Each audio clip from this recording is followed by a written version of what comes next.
This is the Superpowered Mind podcast for inquiring individuals who are tired of the struggle for peace, happiness, and clarity. I'm Claire Diamond, ready to help you explore the principles of the mind, the self, and reality to unlock ultimate mental freedom. This podcast is the one to listen to if you're ready to experience the capabilities of the superpowered mind. Hi, everybody. Welcome to our monthly podcast. And this month, we're looking at the benefit of problems. And we're going to look at it from two perspectives: the benefit for the identity, or the benefit for a more aligned experience of being. So over the next 3 months in our membership, we're looking really closely at problems and what is going on with them and how they get solved, basically. But what we can consider is that when a problem has real benefit in terms of bringing in what the identity, the separate self, this idea of me, this unquestioned belief system of what I am, either bringing in what it thinks it needs to find wholeness or to have a better experience of life or control emotions, or pushing away, avoiding what looks like it's going to threaten that experience of being.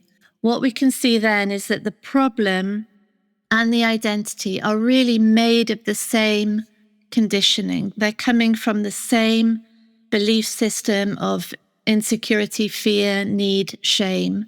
And even though they look completely separate, so there's me here, say, and then there's my financial situation or my health or my relationship problem or my work issue or my issue with my friendship group, even though the problem looks completely separate, the fact that I'm stuck, the fact that there's an experience of helplessness or hopelessness, the fact that it looks like there's a me here, unquestioned, exactly how it appears, and a them over there or a problem over there that is completely separate to the me, when that looks to be the case, it's a sign that there is something going on at the moment and that actually it might not be in the best interest of the identity for that problem to be solved because of what the problem is enabling for the identity. And when that's the case, no matter how hard we try on the surface,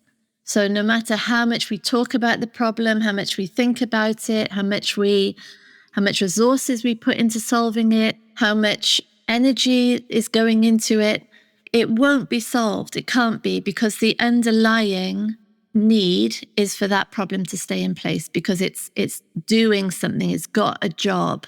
So let's look at what that job is. So 2 jobs: either bringing in what the identity thinks it needs. So here I am, and there's experience of being me, which is an unquestioned setup that all the beliefs about what I am are true. They're not beliefs, they're just reality.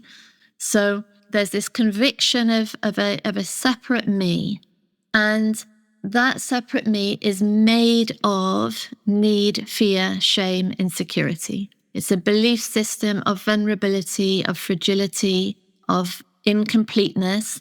And from that setup of incompleteness, the drive is to find wholeness. The drive is to end this experience of lack and instability and vulnerability. But because the whole belief system isn't questioned, and because this external world looks to be completely separate, the drive is to bring in whatever looks necessary from that apparently separate external world, what will be required in order for me to be okay. So for example, if my problem is in relationships and I feel vulnerable, I feel like I need to be whole, and the way that I can be whole is to have someone's attention, have someone love me, have someone compliment me, have someone continually attentive, continually there for me, supportive, then any problem that I have in a relationship is going to have the aim of bringing in all of those things that are needed. So say a romantic relationship itself is the only purpose of that relationship is to bring in what looks like I need in order to find wholeness.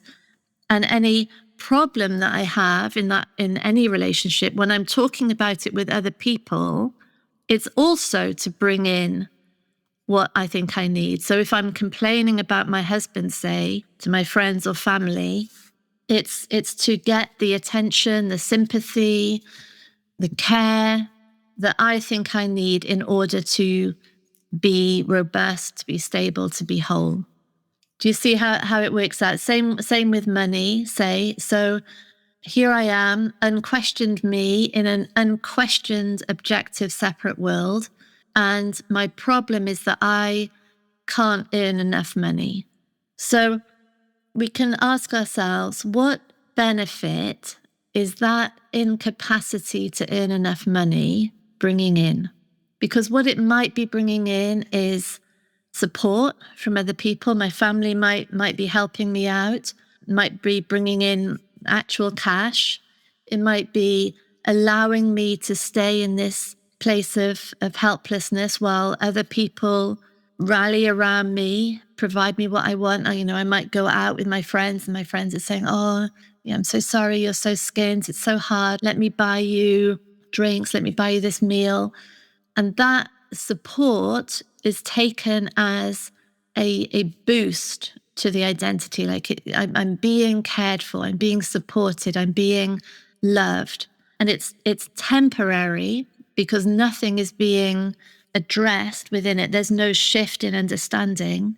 But nevertheless, it's like a drug. As long as I've got this problem of financial instability, I'm going to get these mini drug highs of attention and care and sympathy and support from the people around me. So there's no incentive really in the underlying psychology for that problem to be solved, no matter how much on the surface I try to bring in more money.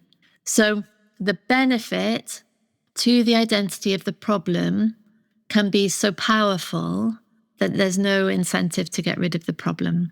And similarly with what's avoided. So the other side of the coin is that having this problem allows me to avoid any situation, any behavior, any action, any challenge, any confrontation that would threaten the identity. Say, for example, in my health, my poor health might be a really robust reason why I shouldn't do that scary thing. And the thing that is scary isn't scary physically, but it's scary to the identity.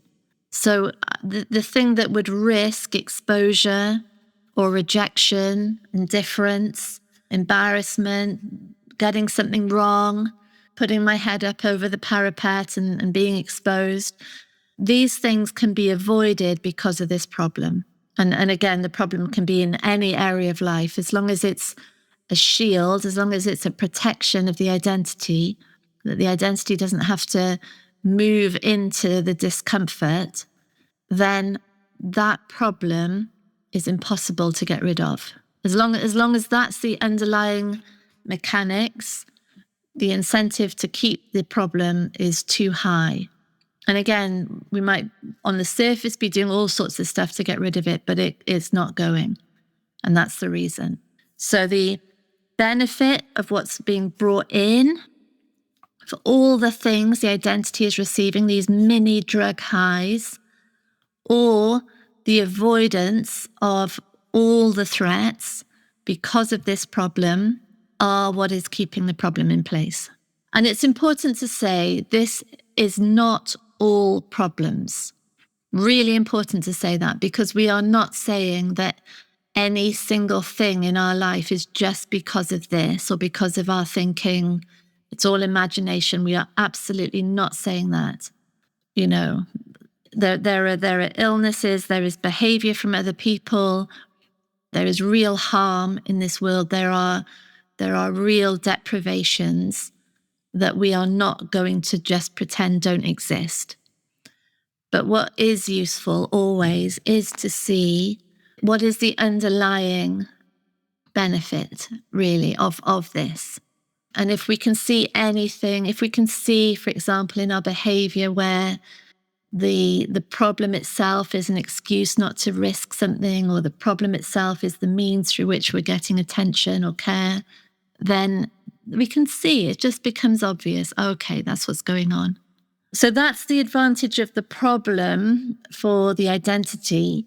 The other aspect that is set free through seeing that is the seeing how defining a problem, understanding what is wanted within the problem, seeing what is achievable is actually in the real world, seeing what is unachievable, i.e., a securing of a separate identity, and following that through into the discomfort, into the challenge to the identity, into seeing where aspects of our behavior is in complete contradiction to what is wanted or to the solution of the problem, and seeing whether the very foundational basics of activities in the world can either support or hinder the solution of this problem.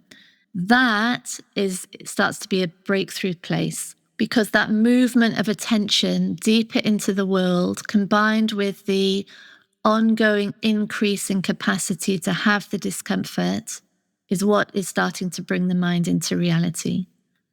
That moment of discomfort in which any threat to the identity is simply experienced, rather than being the driver of escape behavior, those moments are transformational, because now the mind is shifting from its projections into reality.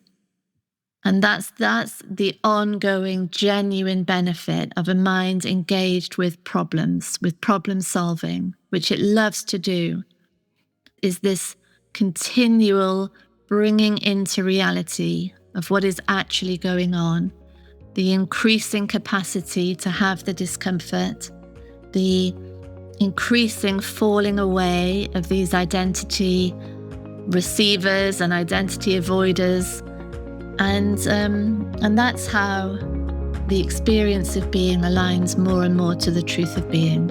Yeah, so thank you, everybody. Lots of love to you. Bye. Thank you for listening to Superpowered Mind with me, Claire Diamond.